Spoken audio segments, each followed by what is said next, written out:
Hi guys, good morning all of you. Math Guru 0786 platform पर आप लोग का हार्दिक स्वागत और अभिनंदन करते हैं। मुझे आशा आप लोग स्वस्थ और मस्त होंगे।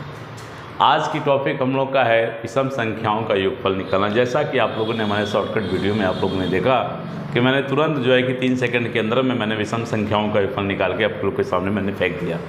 आज उसी को हम समझेंगे, क्योंकि वहाँ फास्ट पढ़ाते हैं, यहाँ पर आपको आज़म आसानी के साथ धीरे धीरे समझाएंगे। और मुझे आशा है कि जी सर के साथ पढ़ने के बाद आज के बाद आप लोग विषम संख्याओं का योगफल आज ज़िंदगी कभी भूलने वाले नहीं हैं। पहले लॉन्ग जो मार्केट में चल रहा है लॉन्ग मेथड, उस तरीके से हम समझाएंगे। उसमें और हमारे में कितना अंतर है ये आप खुद हमें कमेंट करके बताएंगे और खुद कहेंगे हाँ जी सर वाकई में मैथ को हलवा बना दिए हैं या नहीं। चलिए आगे बढ़ते हैं। क्वेश्चन होता है जैसे पूछा जाता है वन डे 1 + 3 + 5 + 7 + 9 का योगफल बताइए ... तो ऐसे प्रश्नों के लिए टीचर क्या कहता है n + 1/2 का होल स्क्वायर का एक फार्मूला आप लोग को देता है। कहता है n का मान क्या रख दीजिए, जो लास्ट वाला संख्या वो रख दिए 9 + 1/2 का होल स्क्वायर कर देता है। कहता है 9 1 10, इसको आप जोड़ लीजिए। तो यहाँ पर आप भी जोड़ लेते हैं, स्क्वायर है 2 × 5 = 10, 5 आ गया। और 5 से वो कहता है कि स्क्वायर कर लीजिए, तो आप कहते हैं 25। इतना झमेला करने में हमको समय लग गया और यहाँ पर आंसर लाने में 25। लेकिन क्या आप जानते हैं कि इतना करने में इतना समय लगता है तो क्या कंपटीशन ये कहता है, कंपटीशन ये कहता है कि मेरे पास टाइम नहीं। क्योंकि वहाँ पे क्या कहता है, आप लोग को 100 क्वेश्चन दिया जाता है 60 मिनट के लिए, या तो 150 क्वेश्चन दिया जाता है 90 मिनट के लिए। यानी एक क्वेश्चन का पर अगर टाइमिंग हम देखें तो सेकंड में आ जाता है 30 या 35 सेकंड एक क्वेश्चन पर गिरता है। अगर हम कोचिंग में अगर 1 मिनट में अगर 3-4 क्वेश्चन करेंगे तब जाके कंपटीशन में हम वहाँ पर, चूँकि वहाँ बोधरेशन हो जाता है, तो वहाँ पर हम बैठेंगे तो एक क्वेश्चन कर पाएंगे। उन्हीं समस्याओं को दूर करने के लिए जी सर आप लोग के साथ मैथ के साथ जुटे हैं। और मात्र हम 5 सेकंड 10 सेकंड ऐसे ही जैसी मैथ हो, कोई भी स्ट्रेंथ हो मैथ का, हम फॉलो करेंगे, हल करेंगे और बताएंगे। आइए, जैसे हमने यहाँ पर आपको दिखाया, तो इसको आपको करने में कम से कम 30-40 सेकंड का समय लगा होगा अगर कैलकुलेशन आपका फास्ट हो तो। अगर आपको सब समझ में आ रहा है तो, काटने आ रहा है या आपको फार्मूला याद हो। कभी कभी हम एग्ज़ाम में जब बैठते हैं तो वहाँ पर बैठते समय हमारे पास ये समस्या आ जाती है कि हम फार्मूला भूल जाती हैं। मैथ का इतना ग्राउंड है, 38 स्ट्रेंथ है कि हम कितना फार्मूला याद करेंगे। लेकिन नहीं, जी सर के साथ सिर्फ मेथड से पढ़िए, फार्मूला से छुट्टी, बाय बाय बाय बाय करिए। ठीक है, आइए हम समझाते हैं। हम 2 मेथड आपको देंगे अपना।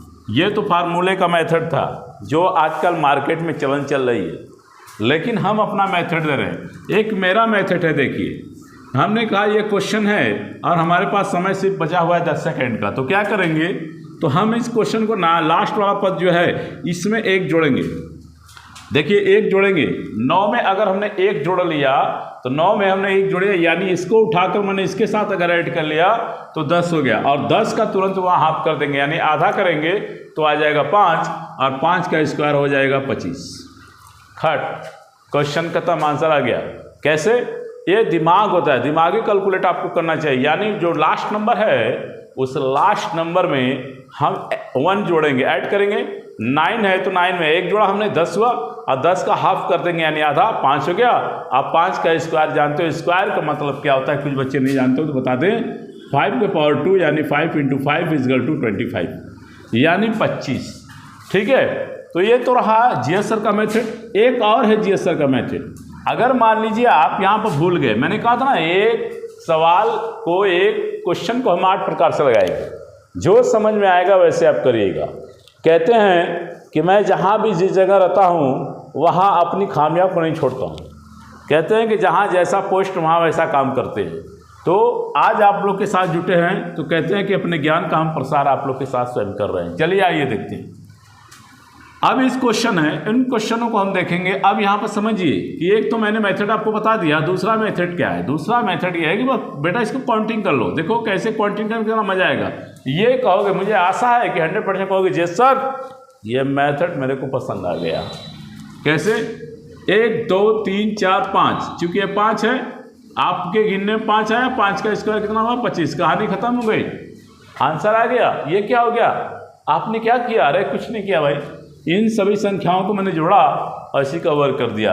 इससे भी छुट्टी हो गई और इससे भी छुट्टी हो गई। समझने को। जो मैं लॉन्ग टाइप कर रहा था इससे भी कहानी ख़त्म हो गई, और जो यहाँ पर एक जोड़ना था, हाफ करना था, स्क्वायर करना था, उससे भी कहानी ख़त्म हो गई। है ना कमाल का धांसू ट्रिक। यानी आपको एक ही सवाल को मैं 3 तरीके से करने के लिए विवश कर दिया। एक तरीका और है, वो भी इससे भी लॉन्ग टाइप है। मुझे लॉन्ग नहीं समझना है। कंपटीशन का मतलब क्या होता है? कंपटीशन का मतलब होता है कम समय में अच्छा उत्पादन। ठीक है, चलिए आइए अब अगले सवाल की तरफ चलते हैं। हो सकता है आपके दिमाग में हो कि अरे यार ये टीचर एक सवाल याद किया था वही बता दिया, दूसरा तो सेट हो यार। नहीं, जीएस है तो सब संभव है। अगर मैं पढ़ाता हूँ तो पूरा ठोक के पढ़ाता हूँ। देखिए कैसे क्वेश्चन को मैं देखता हूँ। 1 + 3 + 5 + 7 + 9 + 11 + 13 + 15 + 17। अब ये क्वेश्चन का योगफल पूछ रहा है। अब ये क्वेश्चन देख के बच्चे भाग जाएंगे एग्जाम में, कहेंगे इतना जोड़ना कौन जाएगा, क्या योगफल, फार्मूला पता ही नहीं, कहानी खत्म, कुछ नहीं करना है। गिनो 1 2 3 4 5 6 7 8 9। बेटा हमने गिनने पर 9 आया, 9 का स्क्वायर कर तो मेरे बाबू 81। आप कुछ भी कर लीजिए, कितना भी कर लीजिए, इसका आंसर 81 आएगा। 81 आ गया। 9 स्क्वायर = 81। अब कहेंगे इससे बड़ा क्या हो सकता है? अरे भाई इससे बड़ा ये भी क्वेश्चन बन सकता है। 5 हो गया, 7 हो गया, 9 हो गया, 11 हो गया, 13 हो गया, 15 हो गया, 17 हो गया, 19 हो गया, 21 हो गया, 23 हो गया, 25 हो गया। भागते रहिए। तो 25 गिनिए। 1 2 3 4 5 6 7 8 9 10 11 12 13। टोटल संख्या कितनी हुई? 13। 13 का स्क्वायर होता है 169। मैंने इसीलिए आप लोग को कहता हूँ, मैं क्यों अपने वीडियो में कहता कि स्क्वायर और क्यूब एक ऐसी संख्या है जो मैथ की जड़ है। अगर ये आपको याद है तो मज़ा आएगा। देखिए आज हमने इस चीज़ों को एकदम आसान कर दिया। मैंने कहा था ना कि जीएस है तो सब संभव है। कहते हैं इस तरीके से आपको मैथ को हमने आसानी तरीके से एकदम चुलबुलिया बना दिया। कहते हैं ना कि चुलबुलिया मैं बना दिया, मैथ को चुलबुलिया बना दिया। अब कहेंगे कि सर हो सकता है दिमाग में, तो चलिए आइए भैया फिर क्वेश्चन को देख लेते हैं। अब यहाँ 13 है, इसको देखेंगे 1 2 3 4 5 6 7। अब 7 क्वेश्चन है तो 7 है, 7 का स्क्वायर कितना हो गया? 49। आप रगड़ते रहिए। और अगर ये सब जानकार अगर बच्चा जान रहा है तो कंपटीशन बच्चा वही आगे होगा, और जो लॉन्ग मेथड जानना है वो बच्चा पीछे होगा। कहता ना आपको एक चीज़ अंतर बताता हूँ। आजकल एक जो है कि बुखार चढ़ रहा है सीबीएसई और यूपी बोर्ड।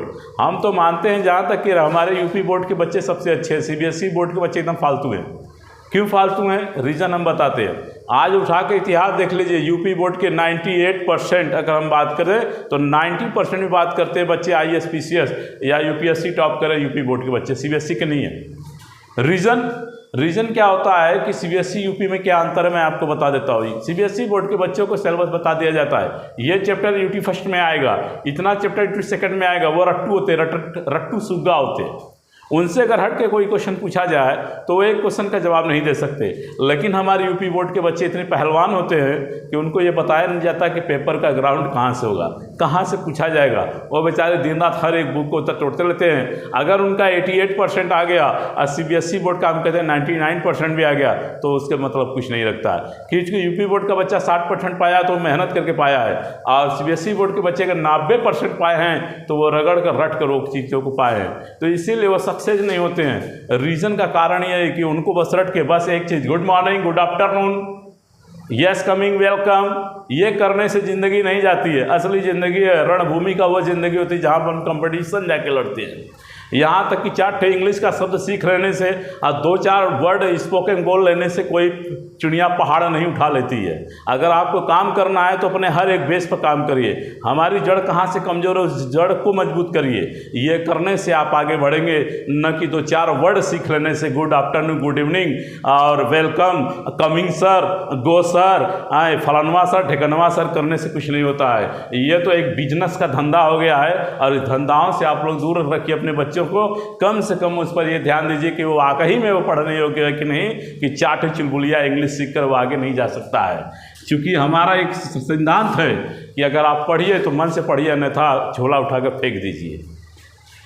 चलिए अब उसके बाद हम बात करते हैं आगे। अब चीज़ों को समझने कहते हैं ना, थोड़ी सी और बात है। कहते हैं सच्ची है लेकिन कड़वी है। अगर एक बहुत बड़ा एम्पायर का अगर मालिक है, अगर स्कूल चला रहा है, वो टीचरों को तनख्वाह समय से नहीं दे सकता। चूँकि उनको नहीं दे सकता, फालतू पैसा कहीं फेंक सकता है, लेकिन उनको नहीं दे सकता। अगर वही समय से उसको देख कहता मेरी जड़ कमज़ोर है, मेरा यहाँ से ये हो रहा वो हो रहा है, नहीं, तुम तो खुद अपने अंदर झाँक के नहीं देख रहे हो मेरी जड़ कहाँ कमज़ोर। अरे टीचर को समय से पैसा दीजिए, टीचर खुश होकर पढ़ाएगा। अगर वो खुश हुआ तो बच्चे खुश हुए, बच्चे खुश हुए तो बच्चे 10 बच्चों को लेकर आएंगे। इस तरह से चैनल चलता है। अरे उसका दिल दुख रहा है टीचर का, वो टीचर का जब दिल दुख रहा है तो क्या करेगा, मन की कड़वी बच्चों से कहेगा, बच्चे क्या करेंगे, वो भागेंगे, पढ़ाएंगे, यही काम करेंगे। अगर आपका नींव मजबूत करना है तो पहले जड़ को हिसाब करना सीखिए। तो कहते हैं ना कि गेहूं की जड़ में अगर एक छोटा सा अगर देवका लग जाता है तो किसान सबसे पहले उसका इलाज करता है, कि उससे पूरी फसल खत्म हो जाती है। तो यहाँ आप हमके लाख स्कूल में आप सारी सुविधा कर लीजिए, तो सुविधाओं से नहीं बनता है, टीचर से ही दुनिया है। कहते हैं गुरु गोविंद दऊ खड़े का कौला गए पाए बलहारी गुरु आपने गोविंदियो बताए। सबसे पहले गुरु की महिमा होती है। अगर वो गुरु चाहे तो कुछ भी कर सकता है। अगर एक टीचर अगर अपने स्टूडेंट को मोटिवेट करके ला सकता है तो एक टीचर अपने मोटिवेट स्टूडेंट करके लेके जा भी सकता है, क्योंकि टीचर ही आपका भगवान है। आपको टीचर को कहते हैं उसको समय से हर चीज़ दीजिए, अगर समय से उसका प्रोटेक्शन कीजिए और समय से उसकी तनख्वाह दीजिए, समय से उसको खुश रखिए। देखिए वही टीचर, 2 ही टीचर मिलकर आपको 200 का स्ट्रेंथ बना देंगे स्कूल में। आजकल देखते हैं स्कूल वाले बहुत परेशान हैं इसको लेकर कि हमारे यहाँ एडमिशन नहीं हो रहा, हमारे ये वो नहीं हो रहा, वो नहीं हो रहा है। तो इसका रीज़न सबसे बड़ा कारण है कि सबसे पहले अपना मैनेजमेंट अंदर देखिए कि आपसे कौन दुखी है। अगर उसका कहते हैं उसका मन दुखेगा तो आपको करुणा कहीं ना कहीं पड़ेगी। आज आपका कुछ होगा तो वहाँ जाके 10,000 फेंक दोगे, लेकिन एक टीचर की मजबूरी को आप नहीं समझते हैं। अगर उसको अगर 5,000 देते हैं समय से, अगर उसको मिल रहा है 10 दिन लेट भी मिल रहा है तो भी आपके साथ खुश रहेगा। आज जब ये संबंध मालिक कहते हैं वर्कर और मालिक के बीच में ये दोनों संबंध अटैचमेंट रहते हैं, तब जाके कोई चीज़ पहाड़ बनती है। कहते हैं ना कि अगर पहाड़ अगर बनता है तो धूल के कण उड़ उड़ के एक ही तह पे तह के पहाड़ बनते हैं, न कि कोई ऐसे पहाड़ उठा लेता है। तो रीज़न सबसे बढ़िया, इसीलिए हमारा पढ़ाने का उद्देश्य सबसे बड़ा यही है कि आप अगर गार्जियन हो, पढ़ा रहे हो बच्चों को, तो देखिए कि उसकी जड़ मजबूत है कि नहीं, कि वाकई में खाली ड्रेस अच्छा है, जूता अच्छा है, कंघी अच्छा मार रहा है, क्या कर रहा है, ये करने से नहीं है। आपको क्या किया, गुमराह करके रखा है लड़का। अगर उसको ले जाना है तो वहाँ ही ले जाइए। माना कि हमारी बातें आप लोग को ख़राब लगी होंगी, नहीं कि नहीं, जीएस की बात सत्य है, कड़वी है लेकिन सत्य है। फॉलो करिए, देखिए अपने आप को खुद आगे बढ़ जाएंगे। चलिए, इन चीज़ों को आपको हमने समझा दिया, तो ऐसे ऐसे प्रश्न को आप फटाफट करेंगे और 2-4 सेकंड में पा जाएंगे। और हमसे जुटिए बहुत तेज़ी के साथ। हमने भी क्या किया, हमने भी एक अच्छा काम किया है। मुझे गर्व है कि मैं अच्छा काम किया हूँ। मैं पैसा नहीं कमाया 14 साल में चौबेपुर में, लेकिन इज्जत कमाया। रीज़न का काम है कि आज मैंने 1 रुपये में कोचिंग दे दिया चौबेपुर को। कोई भी बच्चा, किसी गरीब का बच्चा जो है कि शिक्षा से वंचित नहीं रह सकता है। वो आए जीएस सर के पास आए, अगर उसके पास पैसा नहीं है तो जीएस सर से फ्री में पढ़ाएंगे, जीएस सर से फ्री में लाइब्रेरी देंगे, उसकी सारी शिक्षा का पूरा खर्च जीएस सर उठाएंगे। तब तक के लिए जय हिंद जय भारत।